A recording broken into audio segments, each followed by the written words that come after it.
Welcome back. Thank you for being part of this show. We are glad that you're watching. When we went for a break, we are looking at this person who started at work. Maybe you got into a company, organization. Maybe you did not even know exactly what you're looking for. But along the line, I believe you've been able to have your foot on the right path. But we look at it again, Pastor. We were saying, when God started everything, we believe he had a picture in mind also concerning workplace. So from an employer point of view, we start from there. Yes. What is God expecting this employer to do so that this place can be nice, can be enjoyable? You know, when I think about employment, Pastor, I look at a place where I spend much of my time, much of my waking hours, I'm at work, be it in a formal setup or even an informal setup. So if that place is not really nice, then I'll be a miserable person. So where are we here in terms of the Bible or the Word of God?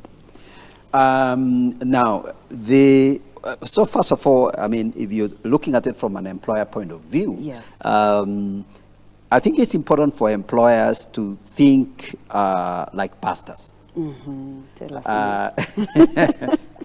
Given we are thinking about the, people issues. Yes. I think it's important for an employer to think that these are people people with aspirations and with needs, and they are also people who are potential, they are resourceful, Yes. They have the potential and the capacity, the God-given capacity and vocation. In fact, one of the things that lately I've been thinking about is the idea of a vocation.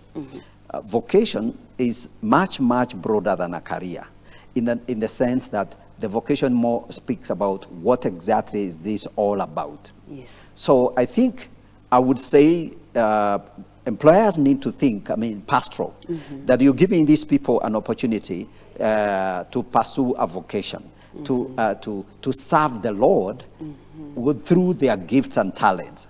So I think employers' primary role is to provide the opportunity and the environment for men and women to thrive. And it really doesn't matter what kind of employer you are, and even the environment, whether you're manufacturing, or you're running a factory, or you're running a finance organization. I think you must look at it as an opportunity to provide a vocation, a place where people can really express the best they are and be everything they can be. So it should be enabling. You should be very keen to develop people's skills, give them an opportunity to completely,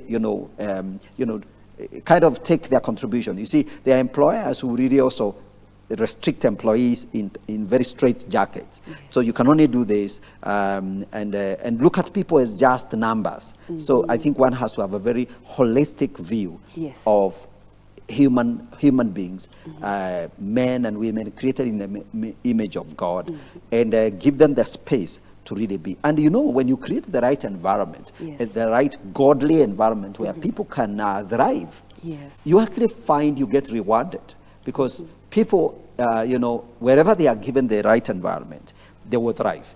Just like when God created Adam and Eve. Now I'm anchoring it in I'm creating. I'm speaking to the theological part of it. When God created Adam and Eve, God put them in a garden, an environment, and that environment was absolutely perfect for these men. It was almost like a temple. It was a very curated environment. That's the way God works. So if we want to be like God, I think we need to think curated environment where you're providing a space, an environment for these people to work. Safety. This day we think safety is a big deal. We think that if it's a woman and and she has children, you want to think beyond seeing them as just my accountant. You're right. You need to think about them as mothers. And husbands or wives. So maybe some of these men need to be taught to go home early, not to be leaving work at midnight every day for 5 days. Right. Soon enough, they will have no wife to go back to. So you understand? So I think employers need to think pastoral. So think pastoral, think and creating an environment that empowers human potential, Yes. so that these people can actually thrive. Wow, I love that. Think pastoral. Yes. Pastor, I go back there. I invested. I got money from wherever. Maybe it's a loan or something, or my savings. I started a business. Yes. And Pastor is telling me, think pastoral. Yes. For me, I want a return on my investment. Okay. So when I bring you, for me, what matters, deliver. Why is the balance? Yeah. I think that is something that has to come in the creating the environment. Yes. So we have to bring that to bear. And I don't believe work cannot be sustained. A business cannot be sustainable if there isn't an economic model that works. So nobody, as a pastor, I wouldn't even dream of thinking that a work environment can thrive if the business itself is not profitable. Yes. I mean, you just fail. Yeah, it will fail. Yeah. So I think so there has to be that part of creating the right environment. You have invested capital and stewardship. I think that's the whole idea. What comes into that is stewardship. So the environment should be such that it provides your employees and yourself an environment to be stewards even of those resources. Yes. Remember, if you borrowed money from the bank, you're in partnership with the bank, as it were. Yes. So and you and your employees must be on the same page in terms of we are stewards of the resources we've been given, and it is up to us to multiply that. So again, we come back to the Bible. You remember the story of the talent, the parable of the talents. This king man who gave his servants talents, and he told them to go and multiply them. So, which is basically a lesson in stewardship, but it's a stewardship in terms of finances and money. So yes, that comes into play, stewardship. So, and a steward, the extent to which somebody is able to turn a profit, to that extent they are actually faithful stewards. That's true. Yes. Thank you, Pastor. And on that talent parable that you bring up, I also look at it as an employer using the same. When I bring in people on board to create this environment that will make them thrive as I thrive, I need to look at also their capabilities. So that I also don't expect so much from them, and they don't have abilities to do that. And when I look at those, the 5, the 2, the 1, looking at it also from another angle, allow me, I'm not a theologian, but allow me to use that, and to imagine that this person with 5 has more ability or capability to multiply the 5, and the 2 the same, but leave alone the wicked one who decided, you just want to get money from me. And I think we can also, in employment, you can get such kind of employees that who are really committed, they have abilities, they can be able to do it. But you also find others who decide, actually, here, after all, what I'm getting, I think the way I would speak into that is the idea of talent, like you're saying, is such that we have to go back to the other principle of, partnership and responsibility. I know from the employer point of view, what he's looking at is they want the greatest output out of their employees. And so there is a tendency for employers to hire the best, the guy, the 10 talent guy, and not be very nice to the 1 talent guy. Although the 1 talent, from a biblical point of view, had his own problems. I think he had an attitude problem, not necessarily a capacity problem.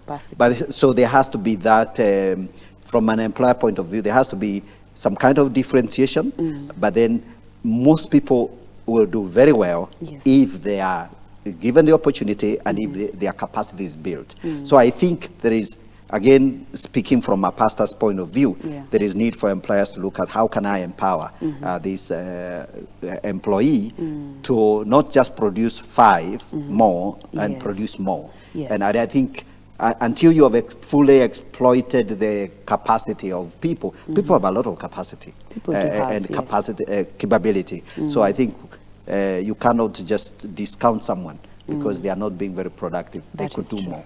Yeah, because you realize some people just need to be supported, to be just empowered, Others have skills.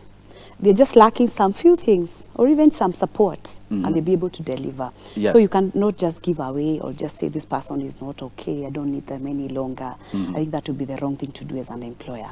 Now, before we get to wrap up the program, employee. The employer is bringing the environment for you to make it the best as God desires.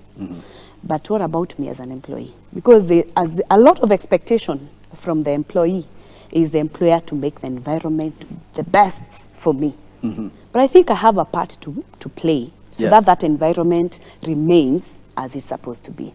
What did you say about that? I think I will go back to the stewardship. So while employers have a stewardship responsibility over employees, Yes. in the same way, employees have a stewardship responsibility to their employer. Yes. And being a steward is the whole idea of you taking care of someone else's goods. So if you are employed by someone and they have committed to you resources, Yes. I think it's only fair that you're able to be accountable, to be responsible, to demonstrate stewardship Yes. and faithfulness in that stewardship. Faithfulness. And so I think there is absolutely no difference between faithfulness and righteousness. Yes. That is something that I come to realize. Yes. You know, when we talk about walking in righteousness, Yes. I think righteousness and faithfulness and stewardship are related. Yes. Very closely related and connected, actually. So you cannot have one without the other. Yes. You cannot have righteousness without faithfulness and without stewardship, demonstrating stewardship. Yeah. So You're right. it is incumbent on the employees to really serve their employers. And that's what I would say as a pastor. Yes. It is important for one to, you cannot walk in righteousness and you are defrauding. You are being unfaithful to your employer. I think the Wow. two do not go together. Wow, wow. Yes. What a great discussion. Thank you so much, Pastor. I believe you've enjoyed listening to us and watching us today. And if you're there, you're an employer, please work with us. This is a great opportunity because you can see which areas do I need to improve on, which areas am I doing very well, which areas do I need actually to adjust and be the best. An employee also, you have a responsibility. You're supposed to be a good steward. You've been given an opportunity. And Pastor has told us that you need to be faithful steward. And he has said a very strong word. You cannot separate righteousness and faithfulness. Those two things go together. So I believe that we are going to make our work environment good, enjoyable for all of us as we move forward to see what God has for us in our lives. So thanks, Pastor, for being part of this show. It was great interacting with you. My pleasure. My pleasure. Thank you. Thank you so much. See you next week. God bless you. Have a blessed week.